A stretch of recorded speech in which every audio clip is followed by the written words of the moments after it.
25 साल की उम्र में जैसे ही मैंने अपनी खानदानी गैंग की कमान संभाली, सबसे पहले सारे गैरकानूनी वसूली और जुए के धंधों पर ताला लगवा दिया।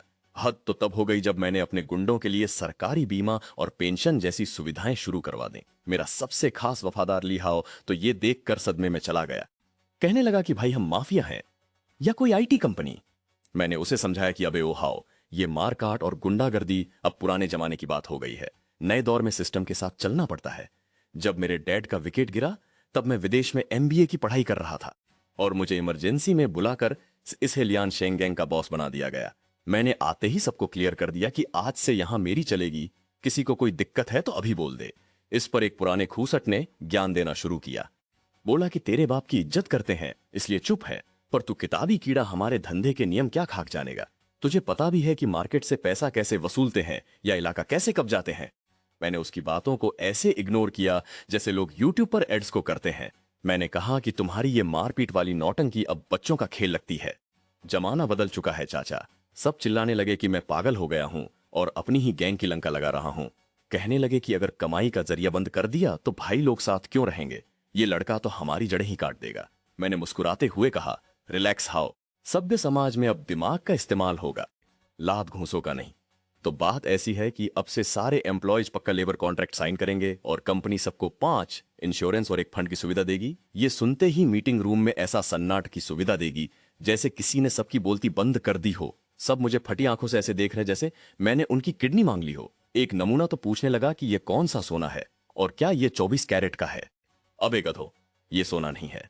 हमारे मैनेजर झांग साहब ने सबको तसल्ली से समझाया कि इस 5 इंश्योरेंस का मतलब है बुढ़ापे की पेंशन, डॉक्टरी खर्चा, नौकरी जाने का भत्ता, काम के दौरान लगी चोट का मुआवजा और घर बनाने के लिए पैसा। मतलब अब अगर काम करते वक्त तुम्हें कोई सड़क पर कूट भी दे तो टेंशन मत लेना, उसका सारा बिल कंपनी भरेगी। मैंने पीछे मुड़कर लिहाओ को देखा। बेचारे के चेहरे पर ऐसा सदमा था जैसे उसने अपनी एक्स को किसी और के साथ देख लिया हो। मैंने मन में सोचा, छोटे भाई अभी तो पार्टी शुरू हुई है, आगे आगे देख होता है क्या। अब से सबको ट्रेनिंग लेनी होगी जिसमें कंपनी मैनेजमेंट, टीम वर्क और सबसे जरूरी कानून की पढ़ाई शामिल है। यह सुनकर चाचा का चेहरा उतर गया। कहने लगे कि यह लड़का पूरी कंपनी का बैंड बजा देगा। मैंने मुस्कुराकर कहा, चाचा ये अंत नहीं बल्कि एक नया जन्म है। अब हम गुंडे नहीं बिजनेसमैन बनेंगे, क्योंकि अब कानून का राज है और हमें प्रोफेशनल स्टैंडर्ड के हिसाब से ही सिस्टम सेट करना पड़ेगा। अब दादा हमें और तलवारें भांजने या दूसरों का इलाका कब्जाने की इजाजत नहीं देने वाले। अगर हमने इस लियनशेंग गैंग का जल्दी से मेकओवर नहीं किया और इससे दूध का धुला नहीं बनाया ना, तो हमारे इन सैकड़ों भाइयों के पेट पर लात पड़ जाएगी और फिर सब सड़क पर कटोरा लेकर बैठेंगे। अब हमारे अहाओ भाई को देखो, अपनी छोटी खोपड़ी दौड़ाते हुए बोले कि भाई ये क्या कह रहे हो, हम तो पुश्तैनी गुंडे हैं। अगर हम लोगों को कूटेंगे नहीं और हफ्ता नहीं वसूलेंगे तो क्या हमारे भाई हवा खाकर जिंदा रहेंगे। अरे भाई अहाओ, तू अभी बच्चा है। सबसे ज्यादा माल तो उन्हीं कामों में है जो कानून की किताब में जुर्म माने जाते हैं, लेकिन असली खिलाड़ी वही है जो कानून की उंगली पकड़कर उसके साथ लुका छिपी खेले। ये देखो मेरी मार्केट रिसर्च वाली रिपोर्ट। पुराने धंधे में प्रॉफिट तो था, पर रिस्क इतना कि एक बार पकड़े गए तो जवानी जेल की काल कोठरी में चक्की पीसते हुए निकल जाएगी। इसलिए अब हमें तुरंत एक सिक्योरिटी कंपनी में बदलना होगा। अहाओ फिर चहका, तो क्या वहां भी हमें लोगों की हड्डियां नहीं तोड़नी होंगी। अरे मेरे मासूम परिंदे, जब दूसरे फालतू गैंग आपस में भिड़ेंगे तो उसे दंगा कहा जाएगा, लेकिन जब हम वही काम करेंगे तो उसे प्रोफेशनल सिक्योरिटी सर्विस का नाम दिया जाएगा। जो भाई पहले अड्डों पर खड़े होकर मक्खियां मारते थे, अब वो बाकायदा प्रोफेशनल ट्रेनिंग लेंगे, सर्टिफिकेट लेंगे और बड़े बड़े रईसों के बॉडीगार्ड और आलीशान सोसाइटियों के रक्षक बनेंगे। अब जल्दी से सारे भाइयों का कच्चा चिट्ठा और आईडी कार्ड निकाल ताकि इनकी ज्वाइनिंग की कागजी कार्रवाई शुरू की जा सके। इस गधा मजदूरी से अच्छा तो मैं सड़क पर आवारागर्दी कर लेता। भाई, ये चांद और मेरा साथ और ऊपर से ये सुअर का मांस और दारू का चखना, जिंदगी इसी का नाम है। खैर, ये है लियान शेंग वाले आजकल क्या खिचड़ी पका रहे हैं, कोई नया कांड है या नहीं। जब से ये नियोंग श्याओ गद्दी पर बैठा है, भाई ने तो गैंग में जैसे कॉर्पोरेट ऑफिस ही खोल दिया है। आजकल ये गुंडे बैठकर पढ़ाई लिखाई कर रहे हैं, इंडस्ट्रियल और कमर्शियल स्टैंडर्ड्स रट रहे हैं। मतलब अब ये मोहल्ले के गुंडे एमबीए करेंगे क्या। लेखक भाई, थोड़ा तो रहम करो लॉजिक पे। मैंने पूछा कोई बड़ा लेन देन हुआ तो पता चला नियोंग शाओ ने पूरे 1 मिलियन फाइनेंस डिपार्टमेंट को भेजे हैं। बहुत बढ़िया, पर यह पैसा किस लिए। जवाब मिला कि यह सारा माल गैंग के लड़कों के आपसी मेल जोल और उनके फायदे के लिए है। सोशल सिक्योरिटी का एडवांस पेमेंट। भाई, ये नियोंग शियाओ पागल हो गया है या इसका सॉफ्टवेयर अपडेट मांग रहा है। ये अंडरवर्ल्ड है या कोई आईटी कंपनी? मैंने जैसे ही उस सरकारी ऐप में अपनी आईडी डाली, कसम से मेरा तो सिस्टम ही हिल गया। मैं यहाँ 3 साल से अंडरकवर पुलिस वाला बनकर इनकी गालियां खा रहा हूं और ये साले मेरा पीएफ और सोशल सिक्योरिटी जमा कर रहे हैं। भाई, इस जमाने के गुंडे तो टाटा बिरला से भी ज्यादा शरीफ निकले। मतलब गुंडागर्दी में भी फुल सरकारी नौकरी वाली फीलिंग। पर असली सीन ये है कि जब से मैंने वो काले धंधे बंद किए हैं, मेरे बाप की छोड़ी हुई जमा पूंजी और ये है लियानशेंग गैंग 3 महीने भी नहीं टिकने वाले। और ये बाओ अंकल तो अलग ही आइटम है। रोज मीटिंग में अपनी टांग अड़ाते हैं कि मैं इस गैंग को नाले में ले डूबूंगा। अरे बुढ़ापे में घर बैठो ना अंकल, क्यों चुल मचा रखी है? तभी टपका हमारे टाइगर भाई का फोन। बोलता है, ओ एशियाओ, सुना है तूने अब गुंडागर्दी छोड़ दी है। तेरे बाप ने नॉर्थ साइड में जो गलियां छोड़ी थी वो 5 मिलियन में मुझे बेच दे और ऐस कर। मेरा चमचा तो सुनते ही जल भुनकर कोयला हो गया। बोला, भाई ये अपनी बेइज्जती है, चलो सारे लड़कों को इकट्ठा करते हैं और इनका बैंड बजाते हैं। पर मैंने उसे झाड़ दिया।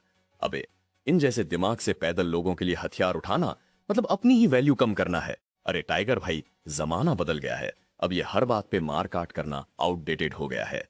नॉर्थ सिटी की उन गलियों का प्रॉपर्टी मैनेजमेंट अब हमारी कंपनी संभालेगी। तो हमारे लीगल डायरेक्टर फुर्सत में आकर आपसे इस बारे में सेटिंग कर लेंगे। अब टाइगर तो ठहरा पुराने जमाने का गुंडा। उसे लगा ये लीगल डायरेक्टर और शेयर खरीदने का क्या लफड़ा है। चिढ़कर बोला, ये क्या बकवास है?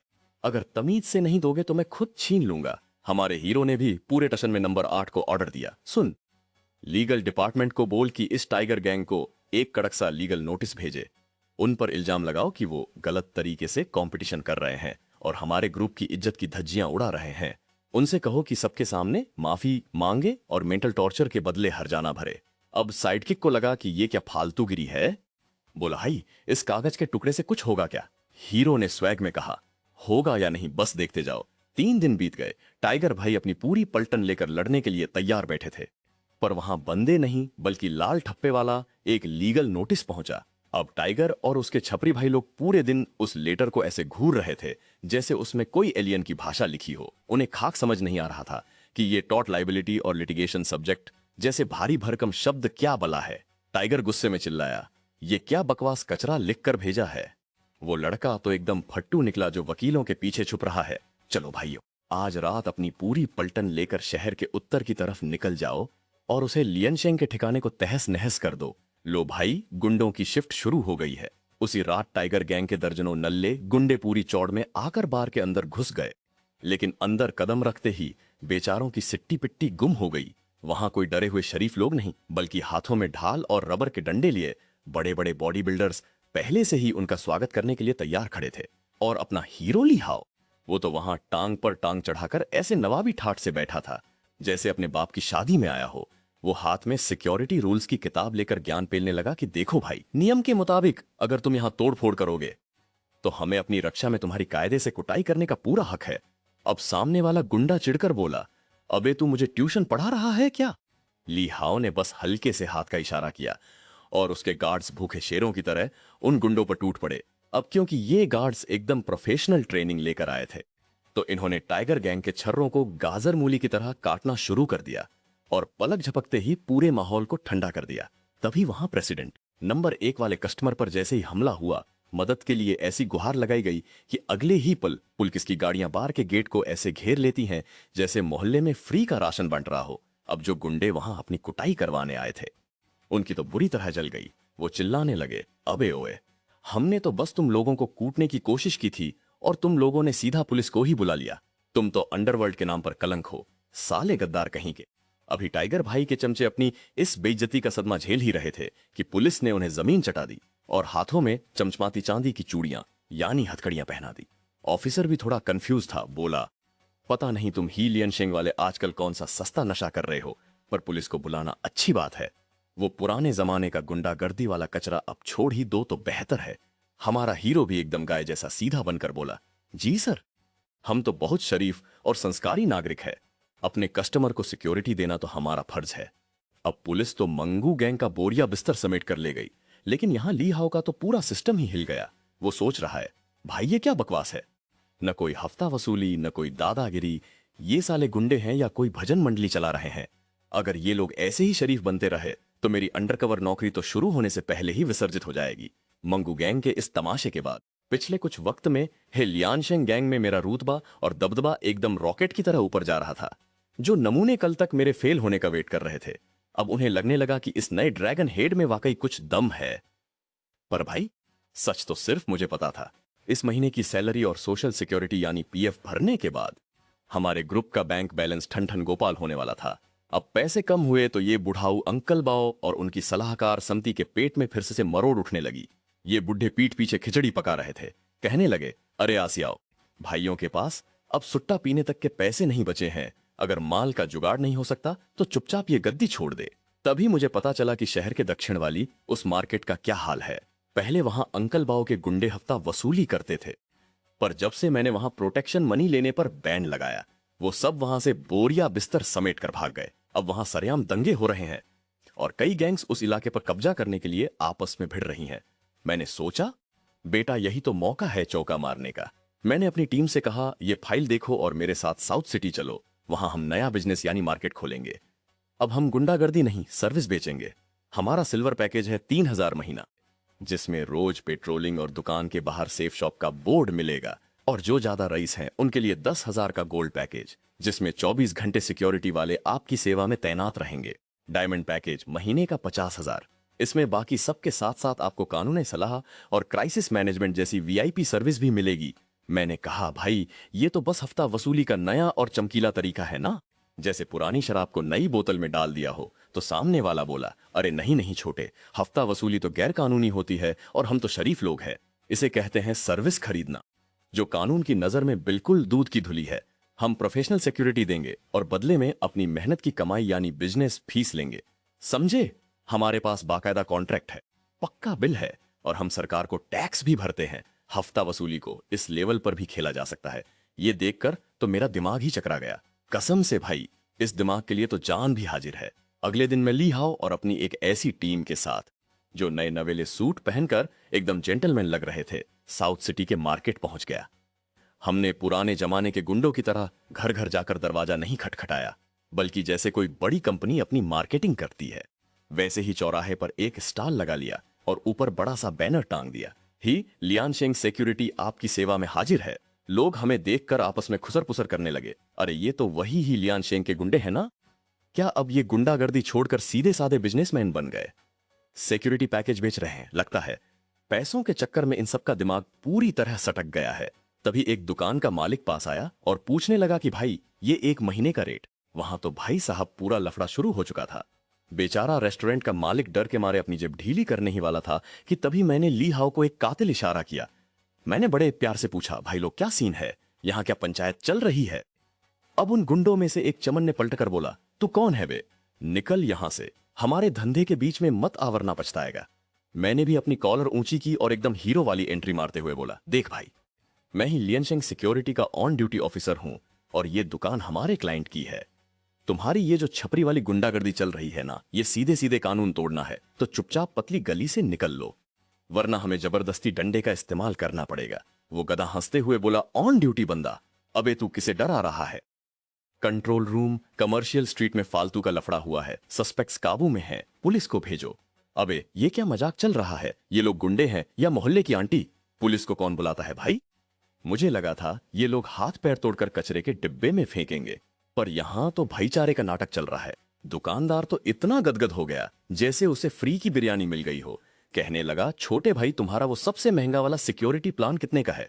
मुझे वही चिपका दो। हमारा हीरो भी एकदम शरीफ बनने की एक्टिंग कर रहा है, कहता है, साहब मुझे बस अश्याओ बुलाइए, ली हाओ साहब को कॉन्ट्रैक्ट दो और हाँ, पक्का बिल देना मत भूलना, वरना इनकम टैक्स वाले पीछे पड़ जाएंगे। एक ग्राहक क्या मिला, पूरी मार्केट में तो जैसे सेल लग गई। दोपहर होने से पहले ही आधे से ज्यादा दुकानदारों ने हमारे साथ सिक्योरिटी का एग्रीमेंट साइन कर लिया। बिना किसी का सिर फोड़े दिन के लाखों कमा रहे हैं भाई, कसम से।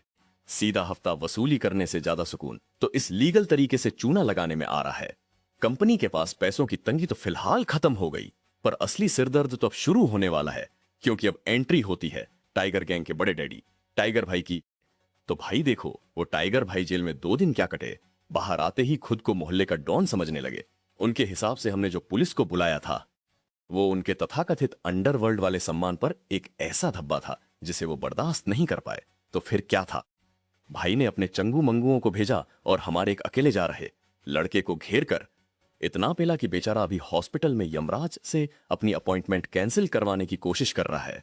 अब ऑफिस में हर कोई यही चिल्ला रहा है कि भाई ये तो बर्दाश्त के बाहर है, इन गुंडों को सबक सिखाना ही पड़ेगा। आशाओ, देख लिया अपनी उस किताबी और सोफिस्टिकेटेड तकनीक का नतीजा। हमारा भाई वहां कट गया और तुम यहां शांति का पाठ पढ़ा रहे हो। अगर अब भी तुम कछुए की तरह अपनी गर्दन छुपा कर बैठे रहे तो कल से कोई तुम्हारे साथ सुट्टा पीने तक नहीं आएगा। पूरे ऑफिस का माहौल ऐसा हो गया था जैसे अभी कोई सनी देओल की तरह हैंडपंप उखाड़ देगा। सब मेरी तरफ ऐसे देख रहे थे जैसे मैं कोई बाहुबली हूं और अभी तबाही का ऐलान करूंगा। पर मैंने कहा, ओए चिल्लाना बंद करो, बदला तो हम लेंगे ही, लेकिन ईंट का जवाब पत्थर से देना उन गधों का काम है जिनके पास दिमाग नहीं होता। और फिर मैंने वही किया जिसकी किसी को उम्मीद नहीं थी। मैंने फोन उठाया और बड़े प्यार से बोला, हेलो पुलिस स्टेशन। हाँ सर, एक रिपोर्ट लिखवानी है, मेरे स्टाफ पर हमला हुआ है। ऑफिस से घर जाते वक्त किसी ने हमारे बंदे की जबरदस्त कुटाई कर दी। भाई सबूत के नाम पर सीसीटीवी की फुटेज है और गवाहों की तो पूरी बारात खड़ी है। हमें बस मेडिकल रिपोर्ट बनवानी है। अब ये देखते ही अपना बाओ अंकल अपनी शर्ट फाड़ कर चिल्लाने लगा, ली योंगशियो, तू मर्द है या ठंडी चाय? भाई को किसी ने काट दिया और तू यहां पुलिस पुलिस खेल रहा है। बाओ अंकल ने तो लड़कों को तलवारें निकालने का ऑर्डर भी दे दिया, लेकिन अपना हीरो अलग ही लेवल का दिमाग चला रहा है। उसने बोला, अंकल वहां जाकर मारामारी करके नए हॉस्पिटल के बिल क्यों भरना? इससे अच्छा हम कंपनी के नाम पर इन गुंडों पर क्रिमिनल केस और हर्जाने का केस ठोकेंगे। मैं इस टाइगर गैंग वालों को कोर्ट के चक्कर लगवा लगवा कर इतना चूना लगाऊंगा कि ये कटोरा लेकर रोड पर बैठ जाएंगे और जेल की चक्की पीसेंगे। ये सुनते ही पूरे ऑफिस में सन्नाटा छा गया। बाओ अंकल का मुंह खुला का खुला रह गया। ये पुलिस केस और मुआवजे वाली बातें इन अनपढ़ गुंडों के सिर के ऊपर से निकल गई, पर सुनने में बड़ा धांसू लगा। बाओ पूछने लगा कि ली योंगशियो, आखिर तू करना क्या चाहता है? क्या तूने सच में शरीफ बनने का नाटक शुरू कर दिया है? अब बेचारे लिहाओ का तो पूरा सिस्टम ही हिल गया था। इधर कोर्ट ने अपना डंडा चलाया और टाइगर गैंग की पूरी तरह से फट गई। कोर्ट ने फैसला सुनाया कि उन्हें न सिर्फ हमारे बंदे का मेडिकल बिल भरना होगा, बल्कि मेंटल टॉर्चर के लिए भी मोटा पैसा देना पड़ेगा। और इससे भी ज्यादा खतरनाक बात तो यह थी कि उसके उस बिजनेसमैन चमचे को 3 साल की जेल क्या हुई, मोंग हू गैंग की तो पूरी हवा ही निकल गई। उनकी इज्जत अब नाली के पानी जैसी हो गई है। दूसरी तरफ हमारी कंपनी का भौकाल तो देखो। बढ़िया कॉरपोरेट सिस्टम और तगड़े बोनस की वजह से नाम इतना फैल गया है कि दूसरे गैंग के लुक्खे भी अपनी नौकरी छोड़कर हमारी कंपनी में भर्ती होने के सपने देख रहे हैं। मैं शांति से बैठकर एम्प्लॉय की पेंशन वाले चेक कर ही रहा था कि तभी मेरा चेला आहाओ पागलों की तरह अंदर घुसा और चिल्लाया, श्याओ भाई, अनर्थ हो गया, बहुत बड़ा कांड हो गया है। मैंने कहा, अबे शांति रख, पहले गले को गीला कर और बता तो सही हुआ क्या है। उसने बताया कि हमारे एचआर मैनेजर को किसी ने किडनैप कर लिया है। अब ये हरकत और कौन करेगा? वही मोंगहू गैंग के नल्ले। उन्होंने फोन करके धमकी दी है कि अगर मैं अकेले शहर के पश्चिम वाले उस पुराने कबाड़ कारखाने में नहीं पहुंचा तो वो मैनेजर को सीधा ऊपर पहुंचा देंगे। आहाओ एकदम जोश में आकर बोला, भाई मैं अभी अपने लड़के लेकर जाता हूं और उस मैनेजर को बचा कर लाता हूं। मैंने उसे रोका और बोला, अबे ओए सिंघम की औलाद, ये मोंगहू गैंग वाले बिल्कुल बेवकूफ हैं। क्या उन्हें लगता है कि यहां कोई फिल्म की शूटिंग चल रही है? हम वहां नहीं जा रहे। आहाओ हैरान होकर पूछने लगा कि क्या हम मैनेजर को मरने के लिए छोड़ देंगे? मैंने उसे समझाया कि आहाओ थोड़ा दिमाग से काम ले, वो मोंगहू वाले पागल है। अगर हम अभी पूरी पलटन लेकर वहां गए तो भयानक दंगा हो जाएगा। भले ही हम मैनेजर को बचा ले, पर पुलिस हम पर सरेआम दंगा फसाद करने का केस ठोक देगी और हमें जेल की हवा खानी पड़ेगी। तो आहाओ ने पूछा कि फिर अब हम करें क्या, बस देखते रहें? बस मैंने अपना फोन निकाला और नंबर घुमाया। हेलो पुलिस जी, हमारी कंपनी के एक एम्प्लॉय का अपहरण हो गया है और ये घटिया काम मोंगहू गैंग के गुंडों का है। आहाओ का तो मुंह ही खुला रह गया, कहने लगा, अश्याओ भाई ये क्या कर रहे हो? ऐसे टाइम पर आप पुलिस के भरोसे बैठे हो। पुलिस को फोन करना तो बनता है बॉस। आखिर हमें कानून का पालन करने वाले शरीफ नागरिक जो दिखना है, वरना कल को लोग कहेंगे कि हम भी उन्हीं की तरह सड़क छाप गुंडे हैं। आहाओ तू अभी के अभी अपनी पूरी पलटन ले और उस फैक्ट्री को चारों तरफ से ऐसे घेर ले जैसे खाने पर मक्खियां भिनभिनाती हैं। अपने वो जासूसी वाले ड्रोन हवा में छोड़ और अंदर की एक एक डिटेल निकाल कि वहां कितने चूहे किस बिल में छिपे हैं। और बाओ शू, आप भी अपने पुराने संपर्कों का पिटारा खोलिए। मुझे इस टाइगर गैंग की सारी काली करतूतें चाहिए, चाहे वो छोटा सा जुआ हो या फिर कोई बड़ा कांड, सब खोद निकालो। ये लोग मुझसे टेढ़ा चलकर अपनी मौत को दावत दे रहे हैं।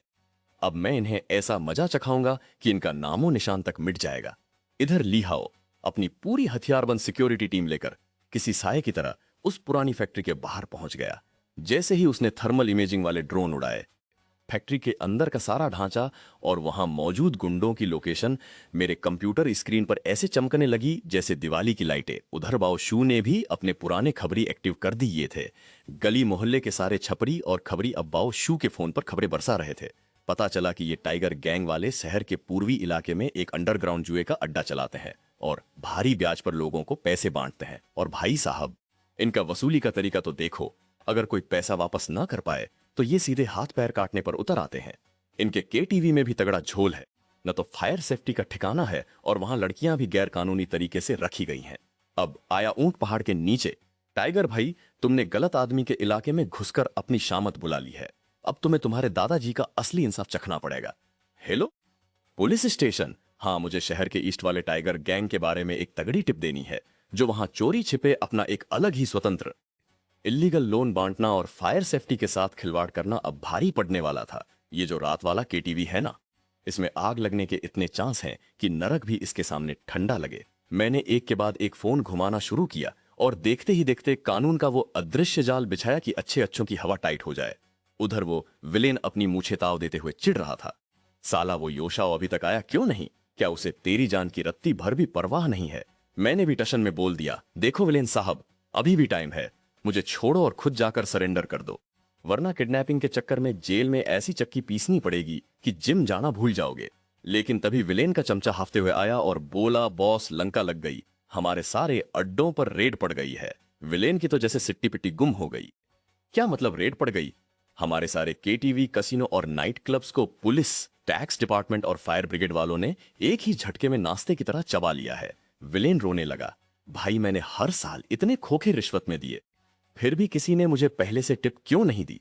अरे ओ चाचा, ये इंटरनेट का जमाना है। तुम्हारी इस टाइगर गैंग ने जो हर जगह गंद मचाया है ना, अब तुम्हारे वो करप्ट अफसर भी तुम्हें बचाने की हिम्मत नहीं करेंगे। ये सब उस योशाओ का ही बिछाया हुआ जाल था। वो बंदा अभी तक सामने आया भी नहीं था और यहाँ विलेन का बैंड पहले ही बजना शुरू हो गया था। मुझे तो सच में लगने लगा कि ये लड़का गेम का असली हैकर है। भाई, हमारी ये जो छोटी सी टीम है ना, वो एकदम फ्रेश और मॉडर्न तरीके से काम कर रही है।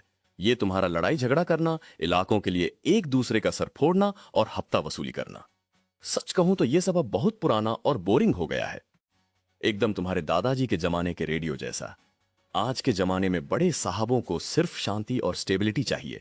अगर तुम लोगों ने वक्त के साथ खुद को नहीं बदला और शरीफ बनने का नाटक नहीं किया तो सीधा सिस्टम से बाहर फेंक दिए जाओगे। अब ये सुनकर टाइगर भाई का पारा 7वें आसमान पर पहुंच गया। बोले, साले, अगर तूने मेरे साथ गेम खेलने की कोशिश की ना तो सबसे पहले तेरा ही पत्ता साफ कर दूंगा। मैंने बड़े प्यार से कहा, टाइगर भाई, इतना गुस्सा सेहत के लिए ठीक नहीं है। जरा गर्दन घुमाओ और फैक्ट्री के बाहर का नजारा तो देखो, क्योंकि बाहर निकलने का मुहूर्त अब निकल चुका है। जैसे ही उसने बाहर देखा, भाई की बोलती बंद हो गई। फैक्ट्री के चारों तरफ लाल और नीली बत्तियों का तगड़ा वाला मेला लगा था। हर तरफ पुलिस की गाड़ियां ही गाड़ियां थी। तभी लाउडस्पीकर पर आवाज गूंजी, तुम सब चारों तरफ से घिर चुके हो, अपने हथियार नीचे डाल दो और बंधकों को तुरंत छोड़ दो। टाइगर तो जैसे कोमा में ही चला गया। उसे समझ ही नहीं आ रहा था कि ये मामूली गैंगवार अचानक से पुलिस का इतना बड़ा जॉइंट ऑपरेशन कैसे बन गई। जब पुलिस वालों ने टाइगर को जमीन पर पटक कर उसे दबोच लिया तो उसने धूल फांकते हुए हम तीनों की तरफ देखा, जो गेट पर बड़े आराम से खड़े होकर मजे ले रहे थे। पुलिस ने पूरा इलाका अपने कंट्रोल में ले लिया था और हर तरफ बस अफरा तफरी मची हुई थी। टाइगर को घसीटते हुए ले जाया जा रहा था और उसे अपनी हार साफ साफ दिख रही थी। अरे टाइगर भाई, 1000 बार बोला था कि जमाना बदल गया है, पर तुम तो अपनी पुरानी घिसी पिटी स्क्रिप्ट से बाहर ही नहीं आना चाहते थे। अब तुम्हारी ये टेरिटरी मेरा नया अड्डा है और फिक्र मत करो, मैं इसे तुम्हारी तरह कचरा बनाकर नहीं रखूंगा। हे लियन शेंग के लड़कों, चलो अब पैकअप करो और यहां से निकलो। ली हाओ मेरे पीछे ऐसे चल रहा था जैसे उसने पहली बार किसी को बिना चाकू छुरी चलाए बाजी पलटते देखा हो। उसकी आंखों में वो शौक साफ दिख रहा था कि कैसे सिर्फ एक लैपटॉप और फोन के इस्तेमाल से मैंने पूरे टाइगर गैंग की धज्जियां उड़ा दी और उन्हें जड़ से खत्म कर दिया। यहां तक कि पुलिस वाले कैप्टन झांग भी सदमे में है, क्योंकि जब से मैंने गद्दी संभाली है मेरी गैंग का क्राइम रेट अंडा यानी बिल्कुल 0 हो गया है। अब सबके दिमाग में बस एक ही सवाल है कि ये अंडरवर्ल्ड का नया शहजादा आखिर करना क्या चाहता है। पूरे शहर को पता चल चुका है कि टाइगर गैंग को किसने धूल चटाई है और हे लियनशेंग का नया बॉस कोई कच्चा खिलाड़ी नहीं, बल्कि एक डेंजरस लेवल का विलेन है जिससे पंगा लेना मौत को दावत देना है। वो बाओसू जैसे पुराने बुढ़े जो पहले बहुत उछल रहे थे, उनकी सारी गर्मी अब ठंडी हो चुकी है और वो मुझे इज्जत क्या, अब तो खौफ की नजरों से देखते हैं। अब जब भी मीटिंग होती है तो ये कल के गुंडे क्लास के टॉपर बच्चों की तरह सीधे बैठकर बाकायदा नोट्स लेते हैं। बेचारे इस बात से डरे हुए हैं कि कहीं कानून की जानकारी न होने की वजह से मैं इन्हें टीम से लात मारकर बाहर न निकाल दूं। भाई जरा समझो इसे। आहो, कंपनी ने तुझे 3% की हिस्सेदारी इनाम में देने का फैसला किया है और सच कहूं तो तू इसका हकदार भी है। अब ये मत सोचना कि मैं तुझे रिश्वत दे रहा हूं। बेचारा आहो अपना असली चेहरा दिखाने ही वाला था, पर बॉस ने उसे बीच में ही ठोक दिया। बॉस बोला, अबे चुप रहे, मुझे पहले से पता है कि तू पुलिस का जासूस है। मेरे बाप ने मरने से पहले मुझे दो ही पते की बातें बताई थी। पहली ये कि अगर अपनी इस गैंग को बिजनेस में नहीं बदला तो हमारा पत्ता कटना तय है, और दूसरी ये कि तू पुलिस वाला होने के बाद भी एक नेक इंसान है, इसलिए तुझे हाथ भी नहीं लगाना। जब तक तू कंपनी को नुकसान नहीं पहुंचाता तब तक तू यहां टिक सकता है या जा सकता है। तेरी मर्जी। मैं ये सारा तामझाम और सुधार इसलिए कर रहा हूं ताकि तेरे ऊपर बैठे वो बड़े साहब लोग देख सकें कि बिना गैर कानूनी काम किए भी हम टशन में जी सकते हैं। मतलब भाई लॉजिक तो ऐसा है जैसे बॉलीवुड की फिल्म में विलेन अचानक से साधु बन जाए। खैर, ये सुनकर आहो पिघल गया और बोला, बॉस मैं यहीं रुकूंगा। मुझे अपनी आंखों से देखना है कि जो लड़के कल तक खून खराबा करते थे वो अब एक आम इंसान की तरह इज्जत की जिंदगी कैसे जीते हैं। तभी साला सस्पेंस वाला म्यूजिक बजा और फोन की घंटी घनघना उठी। किसी अनजान नंबर से फोन था। दूसरी तरफ से एक भारी आवाज वाले ताऊजी बोले, ओए आहाओ, कैसे हो बेटे? मैं तेरा चंद अंकल बोल रहा हूं। सुना है तूने उस गैंग का पूरा काया पलट ही कर दिया है। मेरे चाचा चेन यांग इस शहर के सबसे बड़े कैपिटलिस्ट हैं। मतलब वो वाले असली शार्क जो पिरामिड की एकदम चोटी पर बैठकर पूरी दुनिया को कीड़ा मकोड़ा समझते हैं। जब उन्होंने मेरी झूठी तारीफों के पुल बांधे तो मैंने भी मक्खनबाजी का कोट पहनकर कह दिया कि अंकल आप भी क्या मजाक कर रहे हो, मेरा तो बस नन्हा मुन्ना सा छोटा सा बिजनेस है। पर भाई असली ट्विस्ट तब आया जब उन्होंने पूछा कि क्या मैं उनके कुछ प्रोजेक्ट्स में इंटरेस्टेड हूं। मैं फौरन समझ गया कि ये पुराने पैसे वाले सेठ लोग हमारी गैंग के शरीफ बनने वाले ड्रामे का टेस्ट ले रहे हैं। अगर अंकल चेन के साथ अपना कनेक्शन सेट हो गया तो समझो हमारी है लियान शेंग गैंग सीधे मेनस्ट्रीम सोसाइटी में वीआईपी एंट्री मार लेगी। मैंने भी जोश में बोल दिया कि बिल्कुल इंटरेस्टेड हूं, कल खुद आपके ऑफिस मत्था टेकने आऊंगा। अगले दिन मैं और लिहाओ चेन यांग की उस गगनचुंबी बिल्डिंग के नीचे पहुंच गए। वहां के मैनेजर ने बताया कि ली साहब, चेयरमैन साहब टॉप फ्लोर पर आपका ही वेट कर रहे हैं। हम ऊपर पहुंचकर वीआईपी रूम में घुसे तो देखा कि एक बुजुर्ग आदमी जो बिल्कुल मोहल्ले के मासूम दादाजी जैसा दिख रहा था सोफे पर बैठा चाय उबाल रहा था। उन्होंने कहा कि आओ बैठो और इस साल की ताजा चाय का मजा लो। कसम से मानहुआ के इन अमीर बुढ़ों का चाय वाला शगल कभी खत्म नहीं होता। फिर उन्होंने असली मुद्दे की बात छेड़ी और बोले कि तुम लोग ये फैक्ट्रियों के बाहर खड़े होकर हफ्ता वसूली करके महीने में बस चंद चिल्लर ही तो कमा पाते हो। देखो, मेरे पास कुरियर सर्विस का एक बड़ा बिजनेस है, लेकिन उस पर इन नंबर गैंग वालों ने कब्जा कर रखा है और तुम्हें बस उन नल्लों को यहां से खदेड़ना है। पैसा मेरा, बंदे तेरे। हम साथ मिलकर बिल्डिंग्स बनाएंगे, दुकानें खरीदेंगे और रियल एस्टेट का बिजनेस करेंगे। भाई असली छप्पर फाड़ कमाई तो वही है, पर देखो मैं अब एक पब्लिक फिगर हूं तो फालतू में लाशें बिछाकर अपना नाम खराब नहीं करना चाहता। समझ रहे हो ना? मैंने उसकी बातों का कोई सीधा जवाब नहीं दिया, बस लीहाओ को एक इशारा किया। लीहाओ ने तपाक से अपने बैग से एक फाइल निकाली जिसमें गुंडों के सफाई के सरकारी मिशन की पूरी कुंडली थी और उसे चेन यांग की तरफ बढ़ा दिया। चेन यांग की तो सिट्टी पिट्टी गुम हो गई। बोला, भाई तुम्हारी ही लियानशेंग गैंग की पहुंच तो आसमान तक है, ये खुफिया कागज तुम्हें मिले कैसे? भाई को क्या पता कि हमने अपने सारे पुराने काले धंधे छोड़कर अब खुद को पूरी तरह वाइट कर लिया है। मैंने पहले ही एक यूएसबी गुपचुप तरीके से कैप्टन झांग को पहुंचा दी थी। वैसे भी हमारे बड़े बुजुर्ग इन हाओमा गैंग जैसे कचरे को साफ करने का मौका ही ढूंढे थे। बस अब इन बदमाशों के खिलाफ सबूत पुलिस के हाथ लगेंगे और फिर पुलिस इनका वो तगड़ा वाला बैंड बजाएगी कि ये सीधे नरक में लैंड करेंगे। चेन यांग भी इंप्रेस होकर बोला, मान गए भाई, विदेश से पढ़कर आए हो तो दिमाग तो रॉकेट की तरह चलेगा ही। चलो पार्टनरशिप पक्की। तभी मेरा चेला पूछने लगा, भाई क्या हम सच में कामयाब हो गए? क्या अब हम छपरी गुंडे नहीं रहे? मैंने बस इतना कहा, देख भाई, जमाना बदल रहा है। अगर तुम वक्त के साथ खुद को नहीं बदलोगे तो फिर अपनी किस्मत के भरोसे ही बैठना। ये गुंडागर्दी करके कोई कभी बड़ा आदमी नहीं बन पाया। असली खिलाड़ी वही है जो सिस्टम के साथ चले। भाई ये छोटी मोटी चोरी चकारी और पॉकेट मारी करके कितने ही चिल्लर कमा लेगा तू? कब तक मोहल्ले की मुर्गियां चुरा कर अपना गुजारा करेगा? देख भाई, अगर अमीर बनना है और इस बोरिंग कहानी में अपनी औकात बढ़ानी है तो कुछ बड़ा हाथ मारना पड़ेगा।